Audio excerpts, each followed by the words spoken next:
యేసునామం మధురమిదే నిత్యం స్తోత్రము ఇకరునికే ప్రయాసే లేదుగా యేసే తోడుగా మాతో నడువగా భయమే లేదుగా ప్రయాసే లేదుగా యేసే తోడుగా మాతో నడువగా భయమే లేదుగా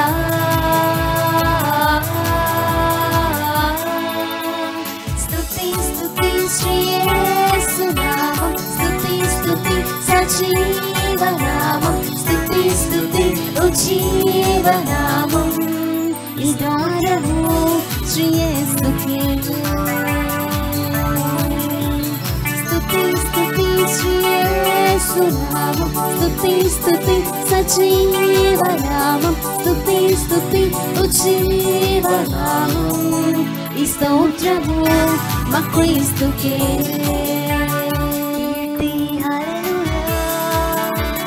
గానం యేసునామం మధురమిదే నిత్యం స్తోత్రము ఈ గరునికే కీర్తి హల్లెలూయా గానం యేసునామం మధురమిదే నిత్యం స్తోత్రము ఈ గరునికే క్రీస్తుని వేడగా మార్గం తానేగా సత్యం రూఢిగా జీవం నీయగా క్రీస్తుని వేడగా మార్గం తానేగా సత్యం రూఢిగా జీవం నీయగా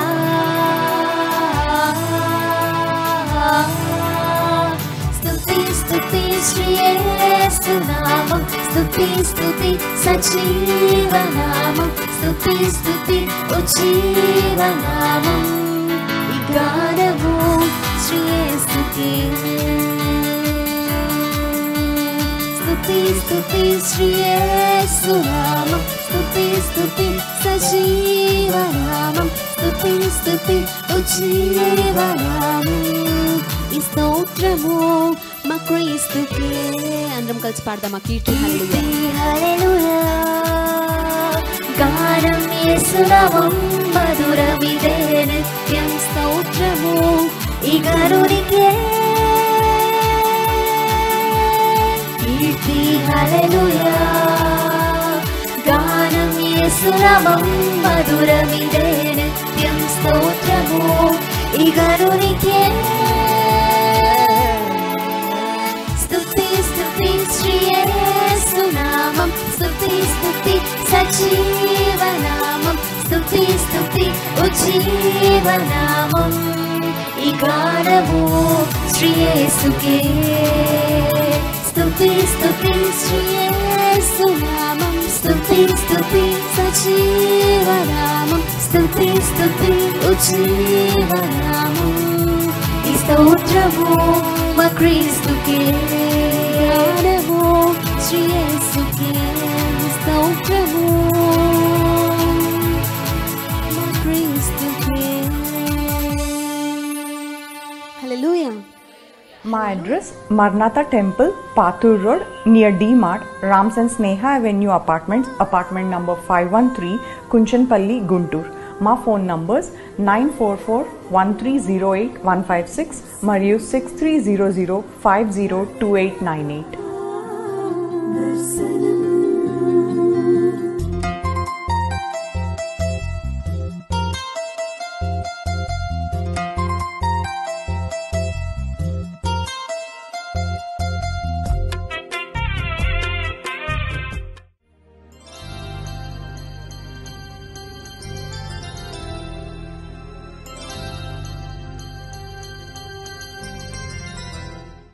మరొకసారి ప్రభువైన క్రీస్తు నామములో అందరికీ నా వందనాలు తెలియచేస్తూ ఉన్నాను. ఒక యవనస్తుడు 1938వ సంవత్సరంలో టోక్యో నగరంలో తను జీవిస్తూ ఉన్నారు.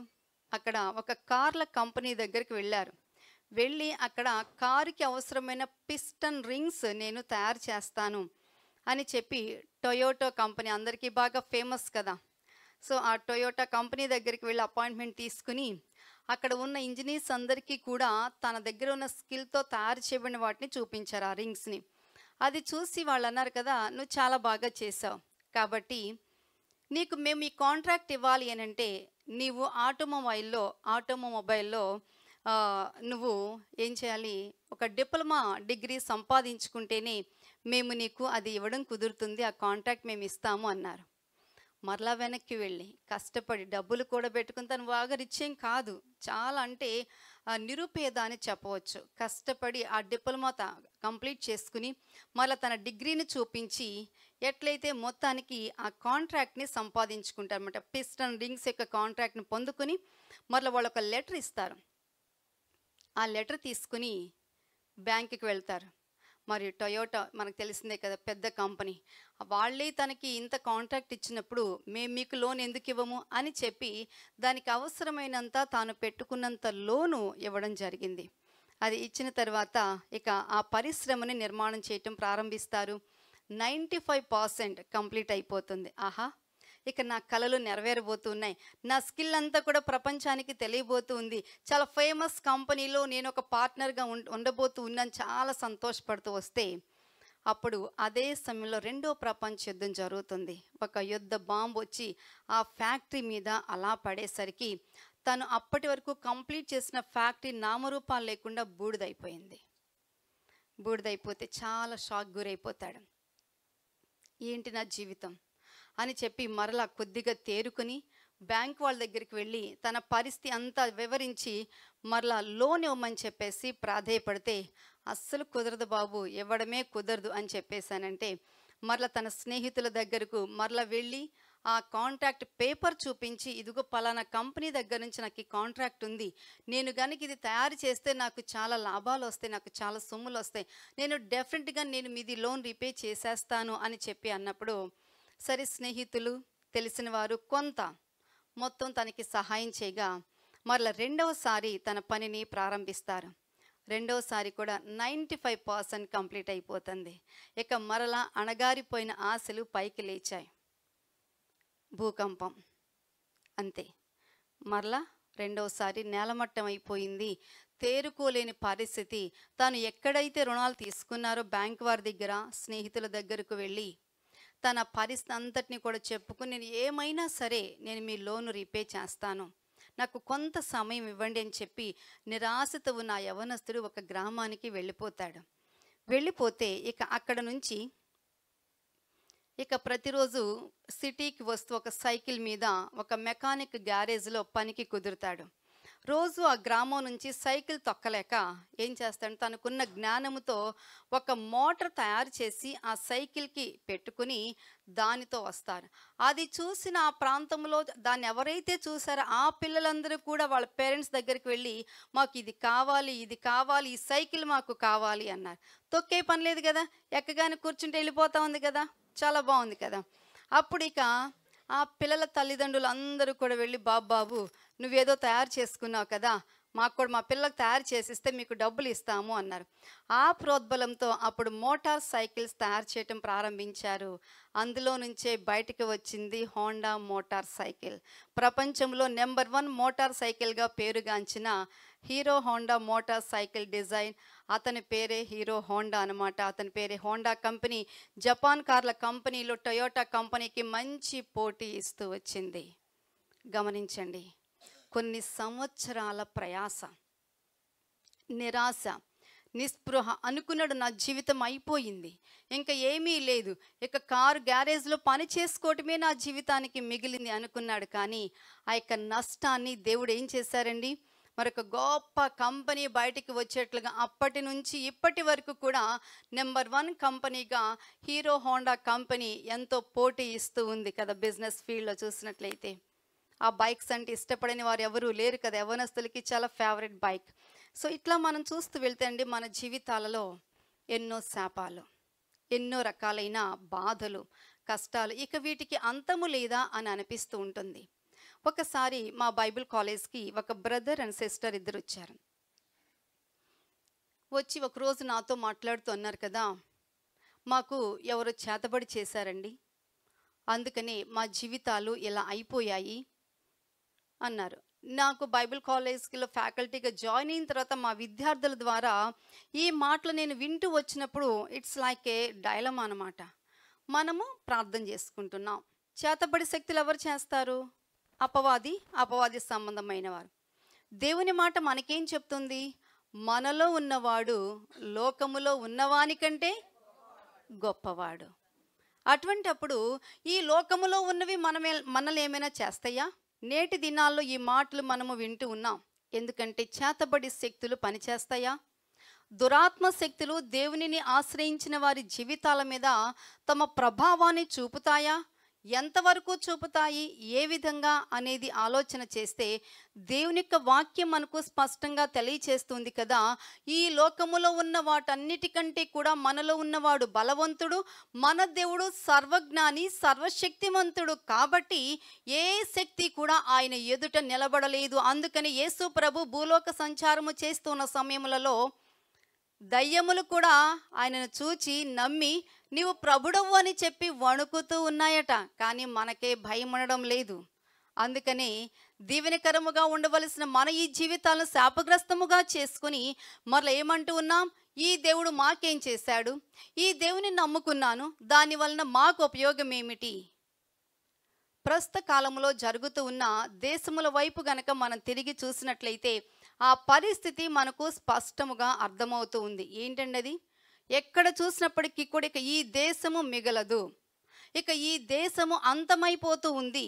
ఎందుకంటే ఇప్పుడు చెప్పుకున్నాను కదా, టోక్యో జపాన్ క్యాపిటల్, అలాగే చైనా టెక్నాలజీలో బాగా ఎంతగానో తమ జ్ఞానాన్నంతా కూడా మిడిసి అంటే బాగా వడిగట్టి ఎన్నో రకాలుగా శోధనలు చేస్తే ఆ వేడి అంతా ప్రెషర్ వెళ్ళిపోయి ఇప్పుడు అవి తమ ప్రతాపాన్ని చూపటం ప్రారంభించాయి. ఎలా అండి?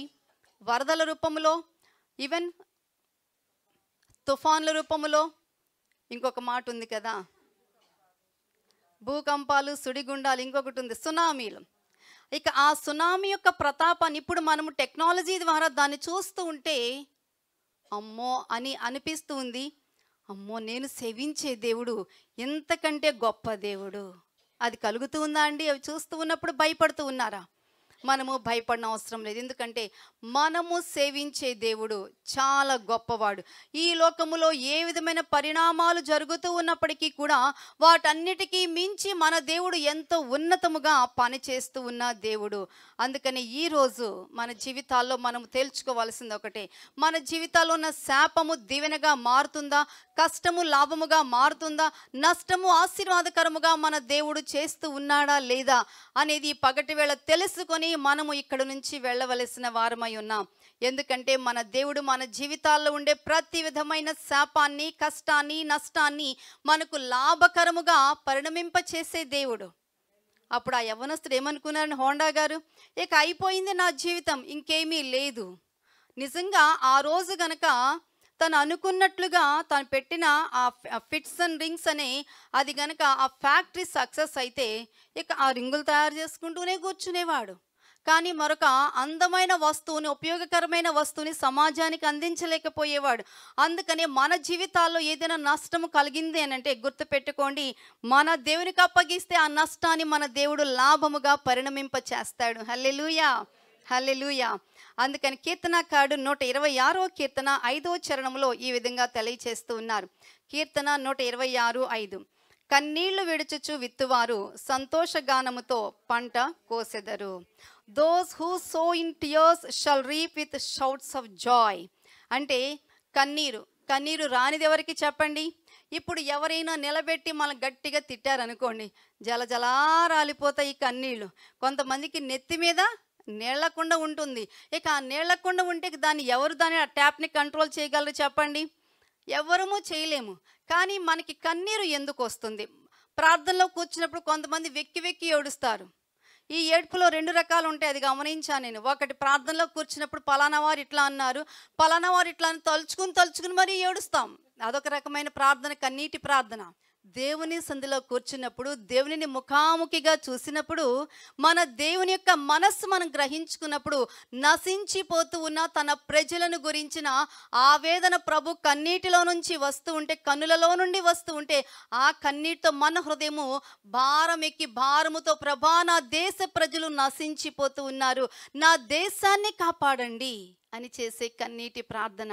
మరి ఏ విధమైన కన్నీటి ప్రార్థన మనలో నుండి బయటికి వస్తుంది, అది మనము ఆలోచన చేసుకోవలసి ఉన్నాం. గలతీ పత్రిక 6వ అధ్యాయము 9వ వచనంలో అంటూ ఉన్నారు కదా, మనము మేలు చేయుట యందు విసుకక యుందుము, మనము అలయక మేలు చేసితిమేని తగిన కాలమందు పంట కోస్తాం. అదండి, మనము మేలు చేయుటలోనండి ఎప్పుడైతే మనము ఎక్కడకు టయర్డ్నెస్ అనేది కనపడకూడదు.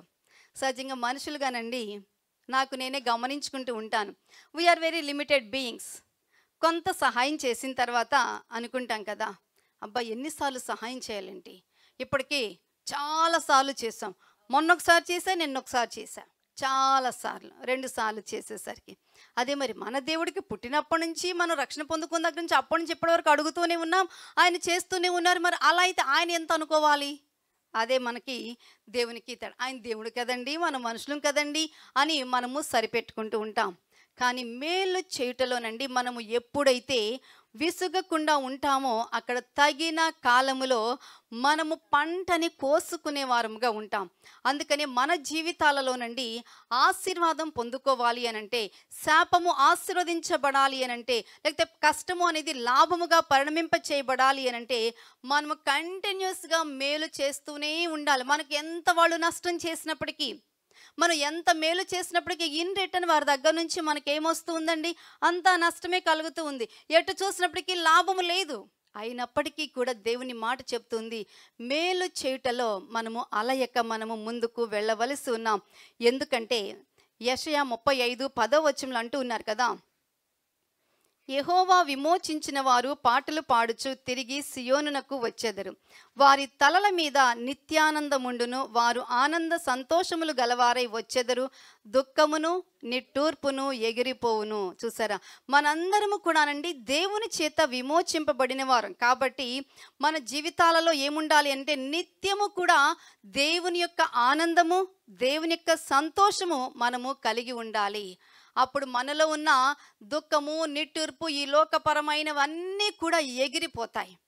అసలు ఒక్కొక్కసారి ఉన్నట్టుండే అప్పటి వరకు ఎంతో సంతోషంగా హ్యాపీగా వెళ్ళిపోతూ ఉంటుంది, ఉన్నట్టుండి చాలా నిరాశ, నిస్పృహగా కనపడుతూ ఉంటుంది. సో అలా కనపడుతూ ఉన్నప్పుడు వెంటనే మరి మనం ఏం చేయాలి చెప్పండి? దానికి కనుక మనం లోబడిపోయామనుకోండి, అది మన నెత్తి మీద కూర్చుని మనం చాలా కిందకి బాగా అణచివేస్తూ ఉంటుంది కదా.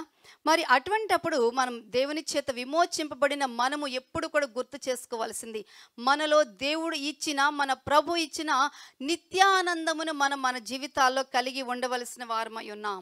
ఆ నిత్యానందం ముందు ఈ లోకములో మనము ఎదుర్కొనే కొద్దిపాటి ఇరుకు, ఇబ్బందులు అన్నీ కూడా తృణప్రాయమే అని మనము తెలుసుకోవలసిన వారమై ఉన్నాం. అందుకని ఒక కొటేషన్ ఈ విధంగా తెలియచేస్తుంది, be selective with your battles, sometimes peace is better than being right. మన యుద్ధాలను మనము జాగ్రత్తగా ఎంపిక చేసుకోవాలి. ఎందుకంటే ఎప్పుడు కూడానండి నిజము కంటే కూడా సమాధానము అనేది చాలా మెరుగ్గా కనపడుతుంది. సెకండ్ పార్ట్ ఉంది చూసారా, sometimes peace is better than being right. మనం అనుకున్నాం నేను కరెక్ట్ అనుకుంటాం, కానీ మనం కరెక్ట్ అని దానిని బట్టి మనం వాదించే కంటే కొన్ని సందర్భాల్లో మనం మౌనముగా ఉన్నామనుకోండి, అక్కడ ఎంతో శాంతి, సమాధానము, నెమ్మదైన వాతావరణం అనేది మనము కలిగి ఉంటాం. అందుకనే మనం యుద్ధాలు చేసేటప్పుడు చాలా సెలెక్టివ్గా ఉండాలి. ఏవి సెలెక్టివ్గా ఉంటాం చెప్పండి? అక్కడేమో ఒక పక్కన ఇజ్రాయెల్ దేశం మీద ఒకరి తర్వాత ఒకరు యుద్ధాలు ప్రకటితం చేస్తూ ఉన్నప్పటికీ కూడా ఏం కనపడుతూ ఉందండి? అక్కడ నిత్యము కూడానండి ఇక ఎప్పుడు ఏ విధమైన మరణ వార్త వినపడుతుందో అర్థం కావడం లేదు. దేవుడేమో శాంతి సమాధానం అన్నారు, మరి సియోను పట్ల అధికాసక్తిని కలిగి ఉన్నాను అన్నారు, కానీ నేడు అనేకమైన యుద్ధ తీవ్ర పరిణామాలు, ఇక దాన్ని అంతా చూస్తూ ఉన్న శాస్త్రవేత్తలు అందరూ కూడా అంటూ ఉన్నారు కదా, మన జీవితాలలో ఇక ఇది ప్రపంచమే అంతరించిపోతూ ఉందా? ఈ యుద్ధాలు అనేవి ఇక ప్రతి దేశం మీద ఎంతో ప్రభావాన్ని చూపబోతూ ఉన్నాయి. ప్రవక్తల పుస్తకాలు గనక మనం చదివినట్లయితే అక్కడ మనకు అర్థమవుతుంది ఏంటో తెలుసా? ఎందుకంటే ఈవెన్ ఈ దేశాలన్నీ కూడా ఐక్యరాజ్య సమితిలో కూటమిగా ఏర్పడిన ఈ దేశాలన్నీ కూడా అంటండి ఈవెన్ ఐక్యరాజ్య సమితికి అంటే వ్యతిరేకంగా యుద్ధం చేస్తాయి. వాళ్ళకి పడదు. ఇక అప్పుడు మరలా ఇక మూడో ప్రపంచ యుద్ధం వస్తుంది.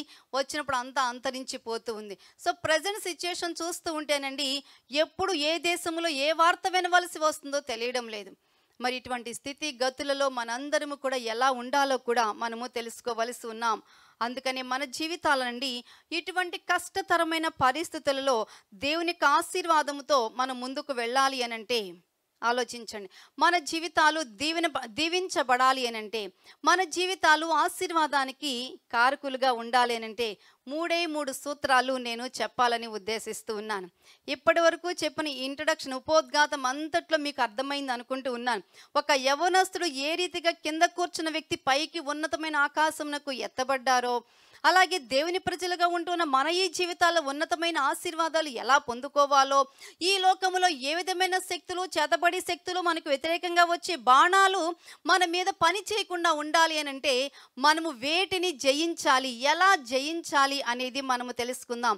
మొట్టమొదటిగా మనము శాపమును జయించాలి. శాపమును జయించడము అనంటే అది సాధ్యమవుతుందా? ఆలోచించండి. సంఖ్యాకాండము 23, 24 అధ్యాయాల్లో చూసినట్లయితే శపించమని ఒక రాజుగారు ఒక అన్య దేశపు ప్రవక్తని పిలిపిస్తారు. అక్కడ బాలాకు రాజుగారు బిలాము అనే ప్రవక్తని పిలిచి, మోయాబు రాజుగా ఉన్న ఆ వ్యక్తి, నాకు ఇశ్రాయేలీలంటే అస్సలు గిట్టదు, నాకు వాళ్ళంటే చాలా కంపరం, చాలా అసలు వాళ్ళ పేరంటేనే నాకు అసహ్యం, కాబట్టి నీవు వచ్చి, నువ్వు ప్రవక్తవు కదా, ప్రవక్త అంటే ఎవరండి?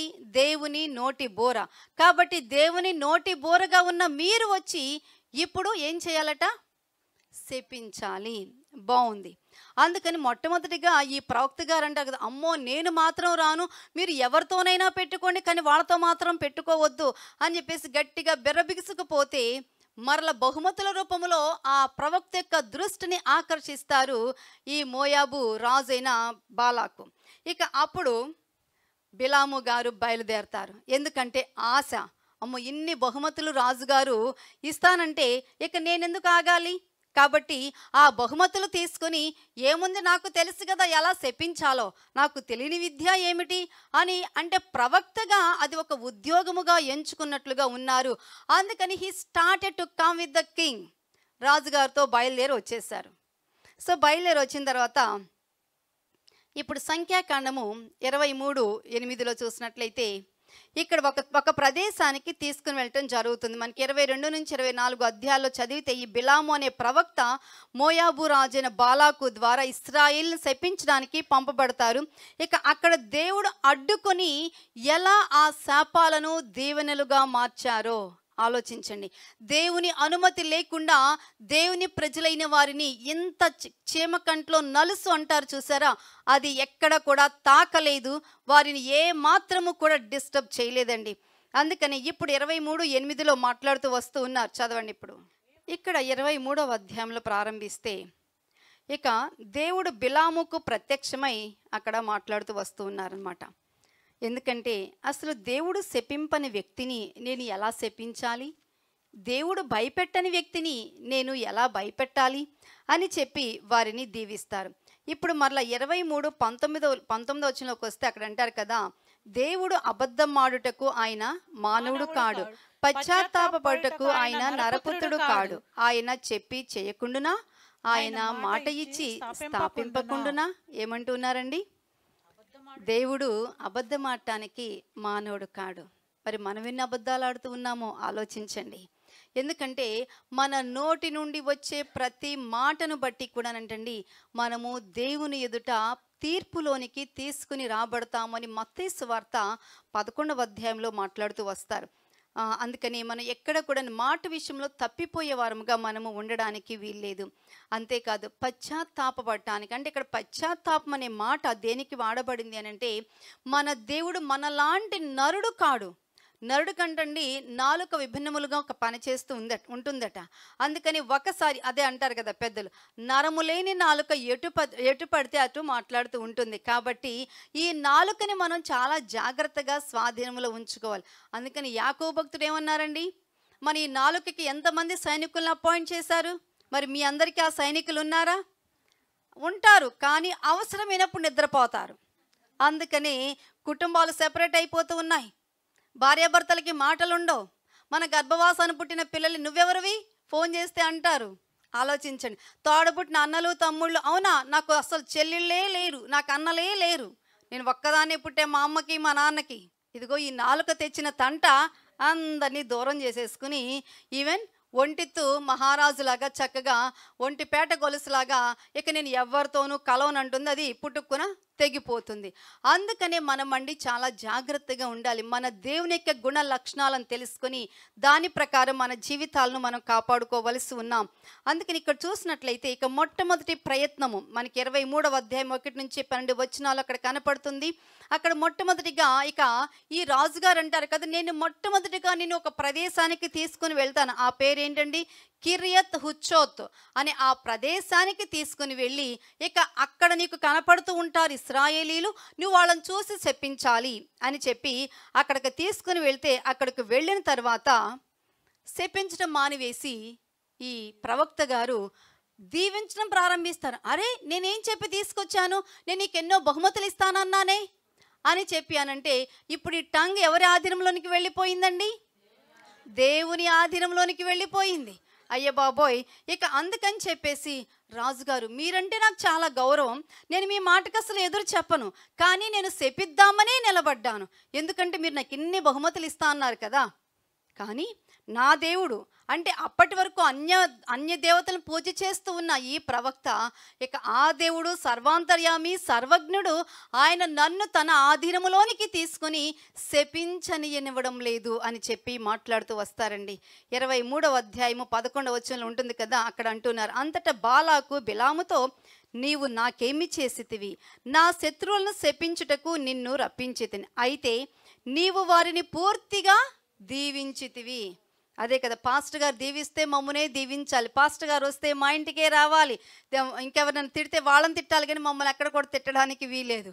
తిట్టడానికి పాస్టర్ గారు ఎవరైనా, తిట్టడానికి మన దేవుడు ఉన్నాడు. గమనించండి, ఎందుకంటే లేఖనం చదువుతూ ఉంటే ఎక్కడ కోప్పడతారో దేవుడు మనకు తెలియదు కదా, ఎక్కడ మనల్ని దీవిస్తారో తెలియదు. అందుకని దేవుని యందు భయభక్తులు కలిగి ఉన్నట్లయితే మన జీవితాల మీద ఏ శాపము కూడా ఏలుబడి చేయదు. మన చుట్టూ ఉన్న అనేక మంది మనం శపించాలనుకున్నప్పటికీ కూడా ఆ శాపము కూడా మన దేవుడు మనకు మేలుకరముగా ఆశీర్వాదముగానే మలుస్తారు, కానీ అది ఎన్నటికీ కూడా శాపగ్రస్తమైపోదు.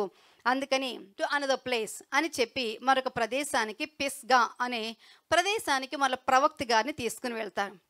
తీసుకుని వెళ్తే అప్పుడు మరలా బిలాము ఉపమాన రీతిగా ఇలా మాట్లాడుతూ వస్తూ ఉన్నారు.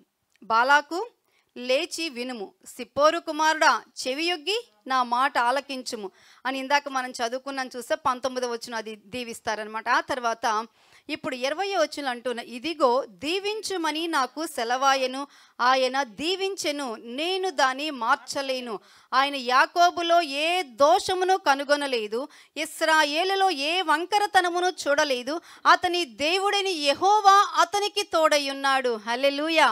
గమనించండి, మన దేవుడు మనకి తోడుగా ఉండి ఈ మాటలు ఒక అన్య ప్రవక్త ద్వారా అన్య రాజుకి శపించడానికి, నాశనం చేయడానికి వచ్చిన ఆ రాజుగారితో మాట్లాడిస్తూ ఉన్నారు. ఈ ప్రజల్లో ఏ విధమైన దోషము కూడా ఆ దేవుడు కనుగొనలేదు, ఏ లోపము కూడా వారిలో కనుగొనలేదు. దేవుడు కనుగొననప్పుడు శపించడానికి మనం ఎవరము?